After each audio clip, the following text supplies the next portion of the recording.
Today, let's talk about Lancome. It is wonderful to be here today. It is wonderful to be here today with you.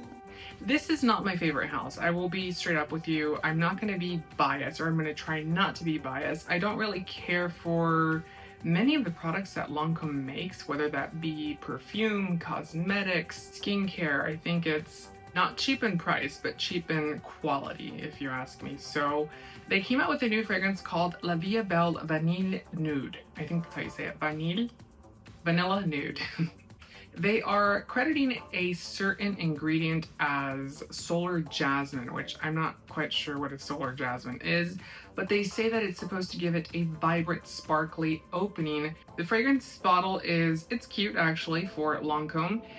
The original Lancome La Vie Est Belle bottle is a little, I would say it's basic, but it's also very minimalistic. So I won't say that it's a bad looking bottle, but it's not the greatest either. It does have that very beautiful little bow up top and an acrylic lid. They also credit sandalwood and vanilla as some of the other primary notes in this fragrance. The fragrance overall is pleasant, it's easygoing, it's easy wearing, but it's not going to be anything revolutionary. To be quite frank with you and to be straight up with you, it is something that you could probably get at Bath & Body Works or Victoria's Secret.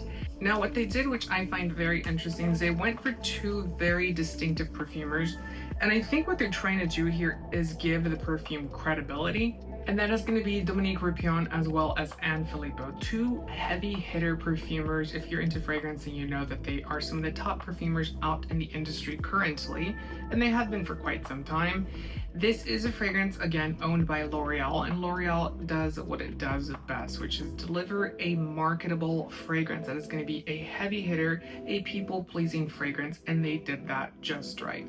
The fragrance opens up with the traditional La Vie Est Belle isms, if you will, which is going to be a gourmand floral fragrance. They were, to their credit, one of the first ones to make this segment popular again with the original La Vie Est Belle. It since has become something that's been replicated and copied, so to their credit, they were the original ones to kind of bring this back into the popular realm, at least when it comes to mainstream fragrance brands, because I don't think Lancome is necessarily designer, it's not niche, it's not even a fashion house, so it's literally just perfume and cosmetics, and they do that very well. They're very marketable, they have high amounts of sales, and this fragrance, I do not doubt for a second, will be a top-selling fragrance for them, but I can't help but think it's a little repetitive, it's a little redundant, because I'm sure they have other fragrances in their house that smell very similar. Again, it's grabbing the traditional La Vie Est Belle and adding vanilla. It's a sparkly caramelized vanilla that's smoked, a little resiny, if you will, and adding also that jasmine, which in a sense is very, like they say, sparkly. It's not super expensive. For the most part, you're getting a pretty good wearing fragrance. It does wear almost all day. It's not the longest wearing fragrance, but it is going to do what it's set out to do, which is kind of give that mid-tier customer a long-lasting all-day fragrance that is going to wear, I don't know, is this, I would market this as an office fragrance. It's not super sexy or sensual to where it needs to be a date night or a clubbing fragrance. It's just office safe, if you will. I think La Vie Est Belle kind of falls within that realm as well. The thing about it is, I don't know who the customer for this fragrance is. I know that they have the Idole line, and the Idole line tends to be marketed more towards a Gen Z customer. I don't see that, because a Gen Z customer, for the most part, doesn't go for that type of fragrance. That's just my opinion though. And this fragrance grabs most of those mainstream appealing tactics that those fragrances that are popular do have, but it adds that, I don't know how to describe it, that old, I don't want to say old because it's not old, that more mature feel that La Vie Est Belle is known for, so it kind of falls flat.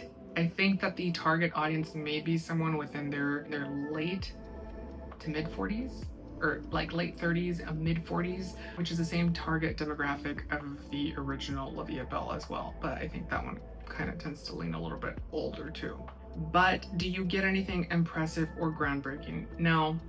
To be quite frank with you, it smells like a makeup store. I don't know, that's the best way I can describe it. It smells like if you were to walk through the aisles of a makeup store or a makeup cosmetics department at a department store. So nothing super sexy, nothing super groundbreaking here, but I think that that's not the point. I don't know what the point is with this fragrance, to be honest with you.